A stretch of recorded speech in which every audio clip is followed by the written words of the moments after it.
Thanks for joining us today. I'm Gabe Garrish, owner of Backwoods Pursuit, and today we're going to do a Rugged Road coolers review. We've got the Rugged Road 65 and the Rugged Road 85 quart coolers. Rugged Road was a part of our huge 16 cooler review where we tested for a ton of different data points, and we tracked that throughout the entire course of the review, one of them being the stat of how long coolers held an internal air temperature below 40 degrees. That was one of the key points we wanted to take a look at. So that is in that big review, backwoodspursuit.com. Put a link to that down in the description. There's a bunch of information there, way more than we're going to cover in this video, so check that out. But in this video, we're also going to specifically look at some of the features and specs and details of Rugged Road coolers, why you might pick one and why you might not. They are an ultralight cooler that is great for a lot of things, but there are some sacrifices that you make with that. So we're going to go over what that is, what those sacrifices are, help you decide if this is the right cooler for you. Always appreciate it if you hit that subscribe button and follow us on Facebook and Instagram. I'll put links to those down in the description, as well as a link to that huge cooler review and a link to these Rugged Road coolers if you want to check them out for yourself. Let's get started.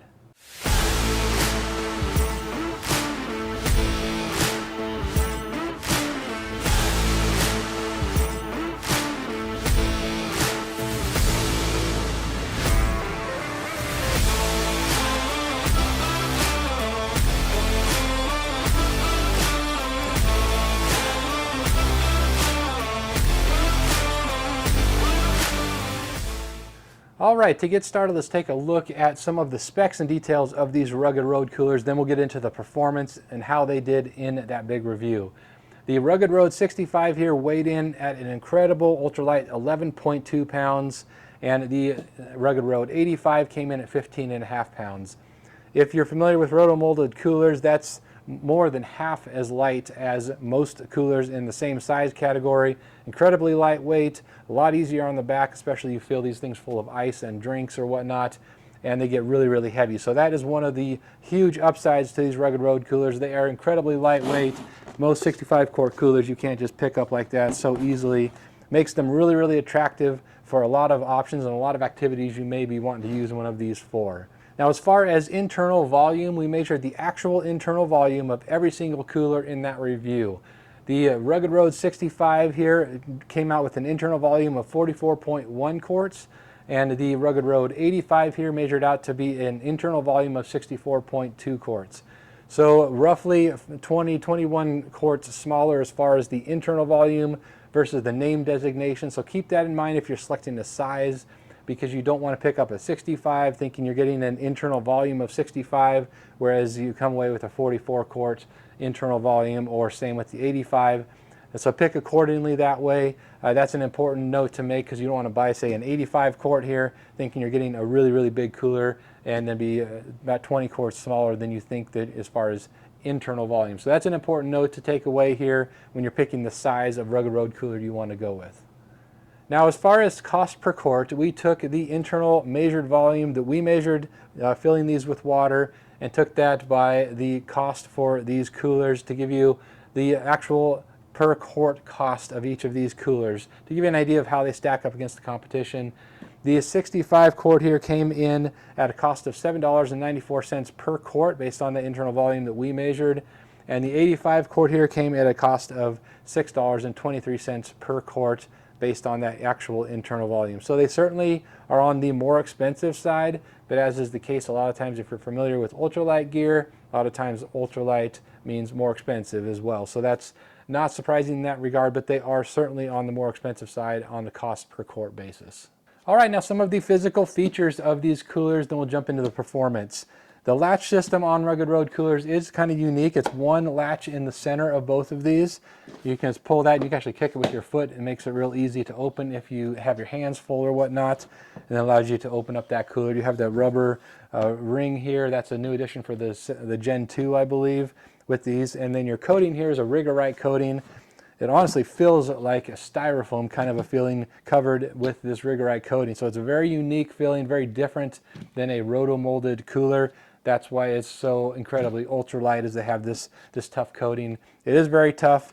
Haven't tested for puncture resistance and whatnot too extensively here, but it's held up so far to the use that we've put it through. One of the very unique things about these is the removable and reversible lid. They just detach here on the back, and you can take this lid off One side has 4 cup holders and a little center console, and the other side just has a typical cooler style lid. So if you want to have those cup holders on the top, you can do so, or flip it around. Very easy to do so, and it just slides right into the hinges right there. Very, very quick and easy, and then you can use that either way. So that's super cool. Also comes with a basket, a plastic basket, and a plastic divider. So that's nice. Not all coolers come with those things. So I really do appreciate that about the Rugged Road coolers. Now they also come with one drain plug, and that drain plug is tethered. So I do like that the drain plug is tethered. It's nice when they come with 2 drain plugs, but it's not the end of the world.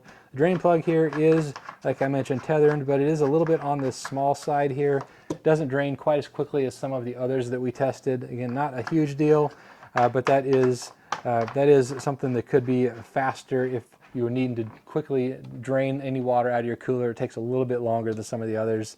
You got plastic handles and as well as rope handles on both sides here, pretty standard in that regard. So that's some of the basic features of both of these coolers. Now they both come with those dividers and the baskets, which is really nice and something that Rugged Road gives you.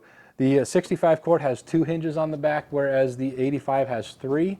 So that gives you a little extra structure, a little extra durability there with the hinge system. Now, Rugged Road coolers are not certified bear resistant, so if you are in an area that requires that certification, you may want to look elsewhere because they're not going to meet that requirement, even though they do offer you a lot of durability. You do get a lifetime warranty with these, which is really nice. Not all coolers give you a lifetime warranty, so I certainly appreciate that you do get that with Rugged Road coolers. All right, so how did Rugged Road do in our big 16 cooler review when we were testing for thermal retention? We've already established that they are best in class when it comes to weight, less than half as heavy as any rotomolded cooler out there, 85 quart cooler there that is super easy to pick up. But as far as thermal retention, that was a little different story. There's some give and take that goes along with that ultralight versus the thermal retention. So how we put this test together is we put each and every cooler in this big canvas tent. The tent provided a nice even heating throughout the entire testing period. We tracked the internal temperature of that tent. It got up to 100 degrees on a couple of occasions. And then we pre-chilled all of the coolers the night before we filled them with ice and water bottles. We did 2 parts ice to 1 part water bottles, so a 2-to-1 ratio of ice to water bottles.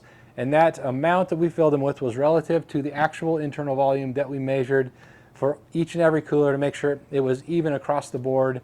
And so the amount was about 80% of the total volume of that internal volume was filled with ice and water bottles. So it was even across the board to make it as equal as possible for all of the coolers in this test. We then went on a daily basis and checked each cooler 4 times a day and checked for that internal air temperature. The thermometers were only reading air temperature because I wanted to see how long each cooler would maintain a temperature of below 40 degrees, which is your safe storage for meat, which is really, really important if you're camping. You want to make sure your meat stays nice and cool. So we tracked that as our primary objective in this to see how long coolers would hold air temperature below 40 degrees Fahrenheit. So that's how we set that up, and here are the results that we came away with. The Rugged Road 65 here held that internal air temperature under 40 degrees for 2¼ days, and then it had ice in the cooler until it hit the 4¼ days, so an additional 2 days before all of that ice melted. Now, as I mentioned, that's where this compromise comes from with these ultralight coolers. They are amazingly ultralight, but they didn't do quite as well in that thermal retention testing. They're about a day to a day and a half less than some of the rotomolded coolers or some of the more robust coolers. But that's kind of what you have to know that you're getting into here with ultralight versus some of those heavier duty coolers. So that was our test result. Now, we didn't have the 85 in that review. We got it after the review was complete, or that test was complete. So I don't have those stats, but we did include the 65, and that's where we came out with the 65. Now, as we mentioned, the ultralight is an awesome feature that you get with this, but you do compromise on that thermal retention.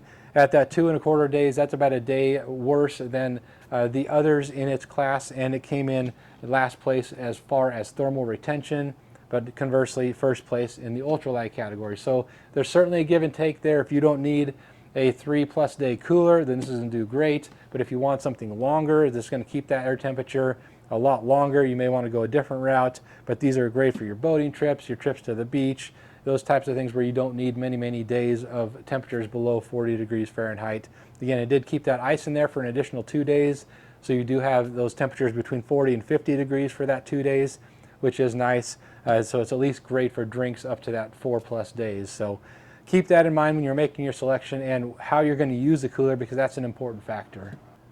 All right, so some of the pros and cons we came away with of these Rugged Road coolers after using and testing them and having them in that big review. Obviously, the weight is incredible, more than half as light as any rotomolded cooler that we tested, so far and away the best that way if weight is really of concern and you don't need a really long-term type of a cooler, something for a week. Because you do sacrifice that weight, it makes you sacrifice some of the thermal retention ability.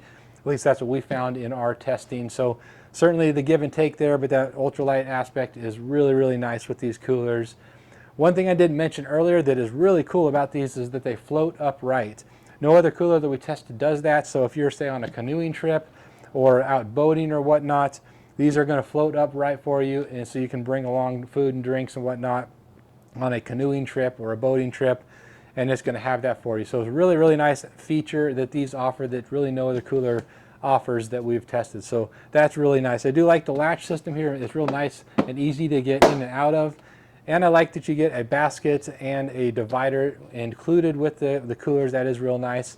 I do wish they're a little more durable. The plastic is a little bit on the flexible side, so it's not like a cutting board type of a divider, which you can get with a lot of coolers, but at least you do get that basket and cooler and a divider that come with the cooler, so that is a nice feature that it comes with. I really also like the reversible lid. It makes it really easy if you want to use one side or the other, just to pull that up. If you want the drink holders right there on one side, if you want to use it for a cup holder, or if you don't, it allows you to use that either way and change that really easily. So super nice in that regard. I like that you have the tethered drain plugs. That is really nice, but I do wish it was a little bit more robust. The tether, it feels like something that it's going to wear out eventually. It might break on you, but at least there is a tether there, and it's going to keep you from setting your drain plug on a rock or something when you're leaving camp, and then having to get a new drain plug or figure something out that way. So I do like that. I really like the lifetime warranty that it comes with. That's really nice to know that you're protected. If something were to happen with your cooler, you can get it taken care of, and they'll support that. Now the size is really nice in the sense that it's very slim. A lot of your rotomolded coolers have really thick walls. Of course, that's going to add to the thermal retention, but these aren't nearly as big and bulky as most of your rotomolded coolers, so they're not going to take up as much space in your vehicle when you're camping or packing up or whatnot. So that part is really nice as well. They're just not as bulky as a typical rotomolded cooler, but they also, of course, the converse to that is that thermal retention isn't quite as good either. So there's that tension and that give and take that you've got. Now, some of the things we didn't care for quite as much about these is primarily, as you can imagine, the thermal retention was not as good as a typical rotomolded cooler. So you are sacrificing that for that weight. So that's one of the primary things didn't like quite as much. The handles and the hardware doesn't quite feel as sturdy or stout as some of the others as well. Again, gearing towards a ultralight cooler, some of those things are expected, but they do feel like they would be more prone to breakage over the long term or whatnots, but they are ultralights. So there's always that tension, that give and take of how much do you give up in weight and how much do you sacrifice in durability or thermal retention and so on. But they do feel a little bit like they're not quite as durable as some of the other options out there. I do like that lifetime warranty, but it would be nice if they were certified bear resistant. That would help if you are camping in bear country or need that certification for that type of an activity. Now finally, the cost per quart of these Rugged Road coolers is among the highest of all the coolers that we tested. You pay an extra premium for that ultralight aspect. So that is a bit of a bummer that they are as expensive as they are for the size that you get, but that's the premium you pay for an ultralight cooler like these, and getting those features like having them float, the reversible lid, a lifetime warranty, and so on and so forth. So those are some of the give and takes, some of the pros and cons that we came away with after testing these coolers. So those are the Rugged Road coolers. Drop any questions or comments down in the comment section. Happy to help if we can. Again, I'll put links to these down in the description so you can check them out for yourself. Thanks for watching, and we will see you next time.